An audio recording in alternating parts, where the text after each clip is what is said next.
Bon voilà, il est 23h50, je suis chez moi. Je parle pas fort parce que je vais pas vous raconter ma vie, mais ma femme, elle en peut plus de la campagne électorale. Si elle voit que je suis encore à bosser sur le syndicat à cette heure-là, je vous explique pas, elle va me démarrer.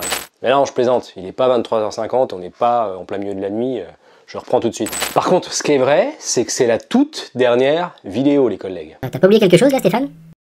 Bah non, je sais pas, l'abonnement, le pouce bleu. Non, il faut démarrer la vidéo correctement. Bonjour les collègues, je vous espère en forme. Eh Loulou, moins fort. Il est 23h50 quand même. Oh, pardon ma chérie. Dans cette vidéo, je vous fais un petit bilan, enfin une dernière vidéo rapide, bilan de campagne. On a fait une communication sous forme de tract qui présente tous nos candidats sur les listes UNSA. Donc je voulais dire là, dans cette dernière vidéo, merci à tous les candidats qui se présentent sur nos listes UNSA, qui sont portés candidats et qui sont candidats à vos suffrages. Merci à tous les agents aussi qui étaient mobilisés pour nous permettre de constituer ces listes, parce que c'était un sacré boulot, donc merci, voilà, remerciements aussi à tous ces agents, tous ces collègues qui se sont mobilisés.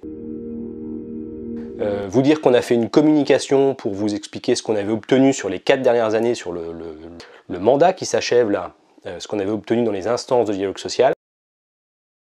Je voudrais en profiter aussi dans cette dernière vidéo pour remercier tous les collègues du Conseil régional qui, de près ou de loin, participent aux réunions de dialogue social, aux instances en fait.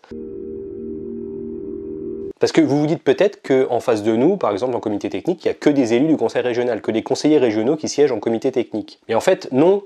Vous le savez peut-être pas, mais sur les 12 sièges représentants de l'employeur, bien la moitié de ces 12 sièges, c'est des agents, des collègues comme moi, des fonctionnaires, des agents du Conseil régional qui sont désignés par la présidente pour la représenter en comité technique. Alors bon, le DGS par exemple, que ça soit un des 12 sièges représentants de l'employeur, pourquoi pas? S'il y a 11 conseillers régionaux et puis le DGS comme représentant de l'employeur en comité technique, ça peut peut-être se concevoir.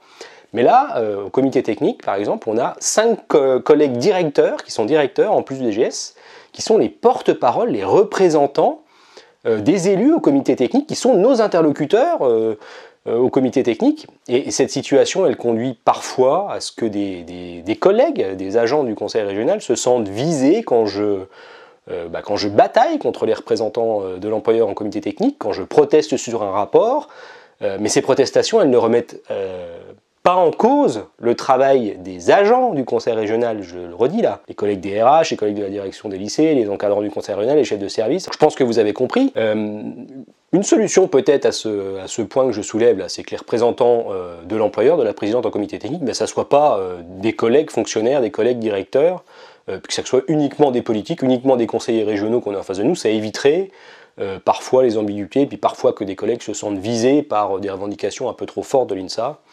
Ça serait plus clair. Bon bref, je fais amende honorable si parfois sur les 4 dernières années qui viennent de s'écouler, des collègues ont pris pour eux des revendications un peu vives.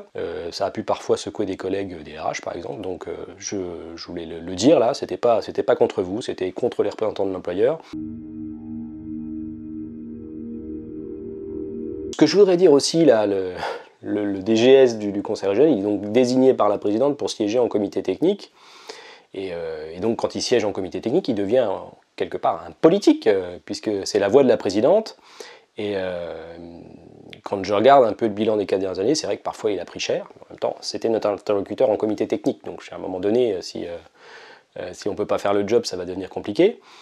Mais ça, c'est parce qu'il est la voix de la présidente en comité technique, donc ça fait partie du job quand il prend sa casquette représentant de la présidente en comité technique.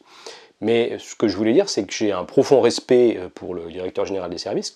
On a eu 4 ans de dialogue social d'un haut niveau au conseil régional, et je pense que c'est grâce à lui. Il faut quand même, si on dézoome un peu, il faut quand même voir d'où on vient, et puis surtout du côté bourguignon, où en fait il n'y avait pas vraiment de dialogue social, avant qu'il prenne la tête du conseil régional de Bourgogne et de Franche-Comté, la nouvelle collectivité Bourgogne-Franche-Comté. Je ne vous refais pas l'histoire sur Michel Neugnot, puis les comités techniques où on n'obtenait vraiment rien, aucune avancée, il lâchait rien du tout, c'était pas du dialogue social ça. Il nous réunissait, on devait l'écouter, puis en fait on sortait avec aucune modification sur les rapports. Bon bref, ça c'est fait, j'ai dit un mot, je voulais absolument le faire, j'ai dit un petit mot sur le pourquoi du comment du fonctionnement des comités techniques. Je ferme la parenthèse sur ce sujet. Et on a fait une communication aussi toujours sur cette vidéo bilan, sur nos revendications syndicales.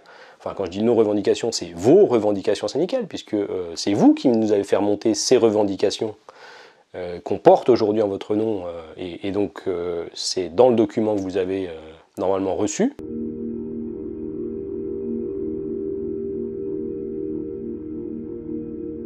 On a fait une tournée dans les lycées, je sais aussi que les militants UNSA se sont mobilisés pour aller au siège dans les différents services à Besançon et à Dijon, dans une dernière opération là, de la main à la main pour échanger avec les agents et vous remettre le document de campagne dont j'ai parlé tout à l'heure. Vous dire aussi que même si on était en campagne électorale sur ces 2-3 dernières semaines, on a continué à faire le job dans les instances représentatives du personnel, en comité technique, en CHSCT, dans les conseils de discipline, dans les CAP aussi.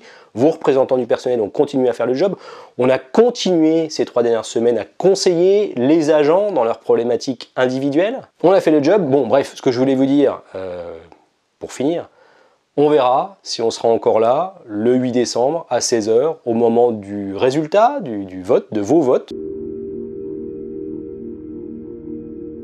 Vous avez compris, vous savez ce qu'il vous reste à faire pendant les 7 jours qui arrivent. Si vous voulez qu'on continue d'agir, si vous voulez qu'on continue de faire le job, il faut voter massivement pour l'UNSA, il faut voter 2 fois. Une fois pour le CST, c'est le nouveau nom du comité technique pour faire court, puis une fois pour la CAP de votre catégorie, ça c'est important. Donc dernière vidéo, voilà, je la publie à l'arrache. Maintenant ça dépend de vous, j'espère qu'on pourra reprendre ce format vidéo le 9 décembre, quand on aura les résultats. J'espère qu'on sera encore là. Maintenant ça dépend de vous, ça ne dépend que de vous. Merci. Vive la France et vive la République.